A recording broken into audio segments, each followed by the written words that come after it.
watching News Mongolia and MNB World. I'm your host, Ayundel Basako. Our top stories. Schools and kindergartens will resume operation from February 14th. Online meeting was held on completion of the feasibility study for the Soyuz Vostok pipeline project. Universities will be moved out of the city and will be concentrated in Darkhan and Erdenet. For other news, stay tuned.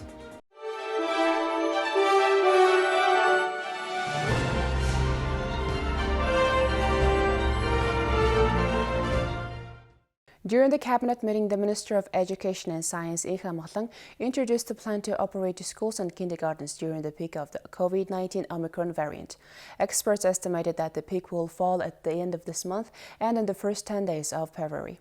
Therefore, it has been decided that schools' holidays will finish on February 14th. Details as follows. Kindergarten will resume operations on February 14th. Children aged 3 to 5 years old will attend kindergartens and the group of children will be limited to 20 to 25.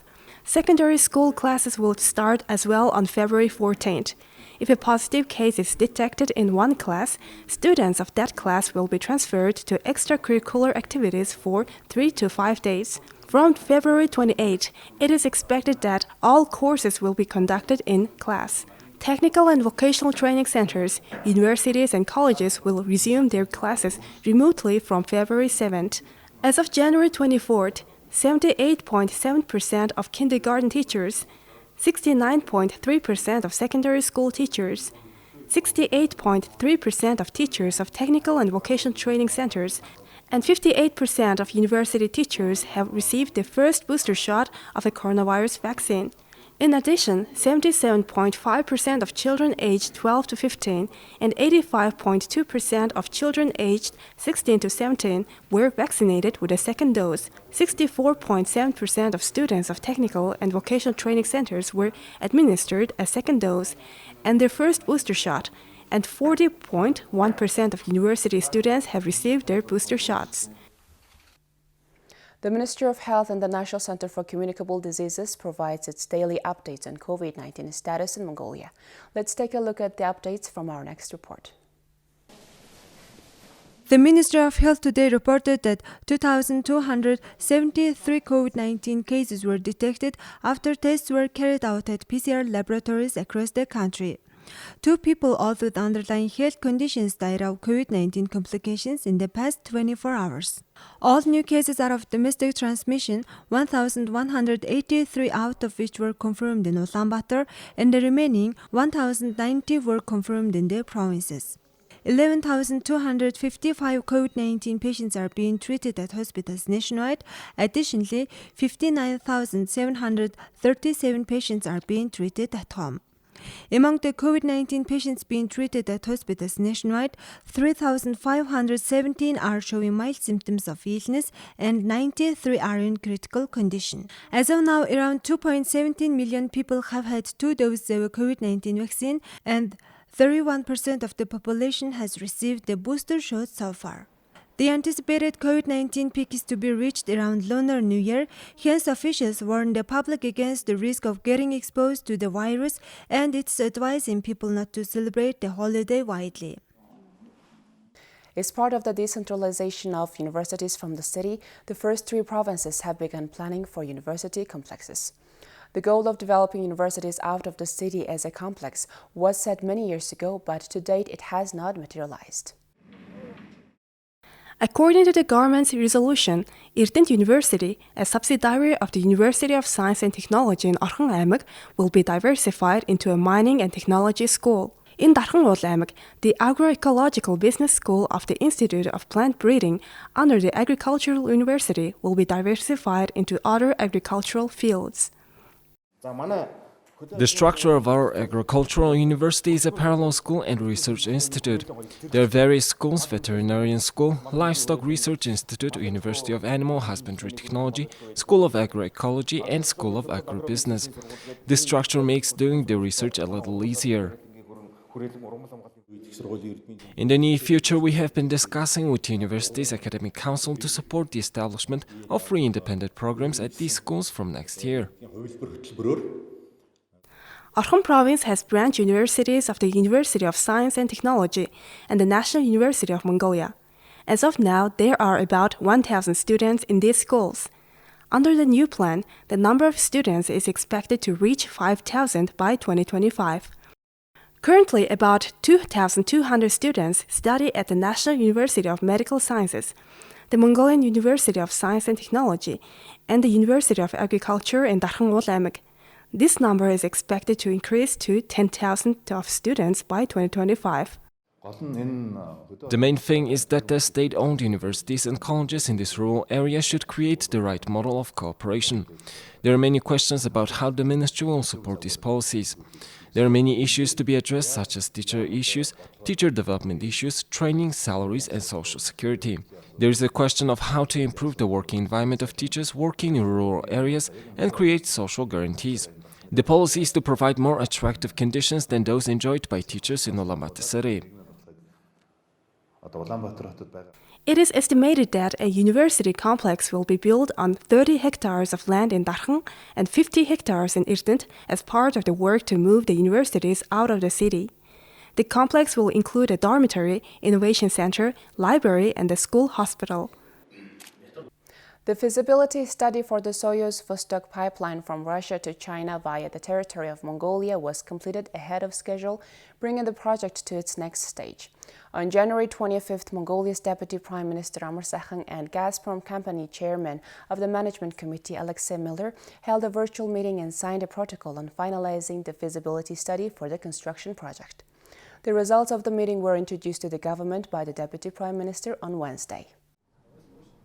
Deputy Prime Minister Darkhan, the Mongolian co-chair of the Joint Working Group, expressed his delight that the feasibility study for the Mammoth Infrastructure Development Project was finished ahead of schedule. I would like to thank the Gazprom team for developing the feasibility study on behalf of the Mongolian government and myself. Despite the difficult time of the pandemic, the gas pipeline project is proceeding well according to our jointly established plan. Representatives from Gazprom, led by Deputy Chairman of the Management Committee, Vitaly Markelov, conducted two working visits to Mongolia in March and October last year to speed up this project. All of the plans that were discussed during the trips have been finalized and the following steps are being done. The countries plan to conduct extensive engineering studies and constructive design plan in 2022 and 2023 after the feasibility study indicated that the project is viable and economically beneficial. The 960-kilometer section of the gas pipeline that would travel across Mongolia's borders will transport 50 billion cubic meters of natural gas annually. Finalizing the feasibility study is such a critical step which leads to our project's next stage. The joint working group of the feasibility study has successfully completed the task with the active support of Erdenet Mongol LLC during this difficult time of the COVID-19 pandemic. Also, in order to conduct the project, we've established a special purpose company with funding from Gazprom and have supplied the workforce from Russia to run the operations of the company. The Mongolian government has always provided us with legal and land management and other related assistance. Related agencies and companies of Mongolia have been actively involved in the implementation of the feasibility study. All these factors made it possible to complete the study on time. The protocol signed at the virtual meeting outlines plans to approve the pre-investment study and to proceed to design phase when design and exploration operations will be carried out. The Deputy Prime Minister introduced the outcomes of the meeting to the government during its session on Wednesday. The gas pipeline project has been discussed frequently at high-level state meetings between Russia, China, and Mongolia, with the heads of state and government of the three countries repeatedly promising to step up cooperation and support the project's acceleration. The gas pipeline is considered to be critical to strengthening Mongolia and Russia's comprehensive strategic partnership and to result in the development of a major facility that benefits both countries and contributes to their growth. Now let's look at the currency exchange rates provided by Mongol Bank.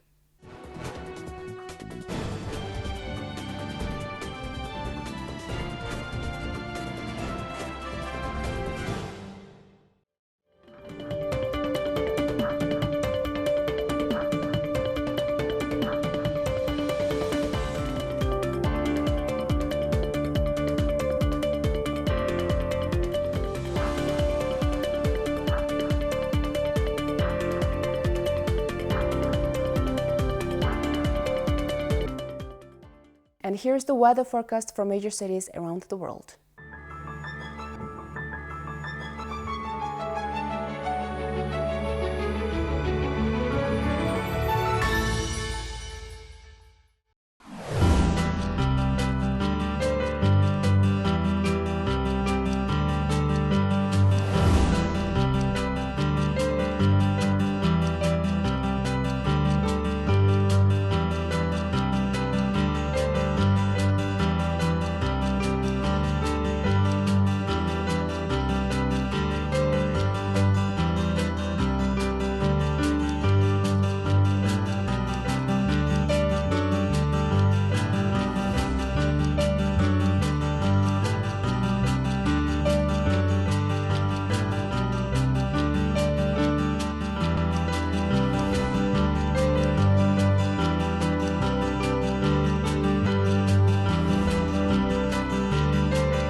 Well, that's it for today. Thank you for staying with us on News Mongolia.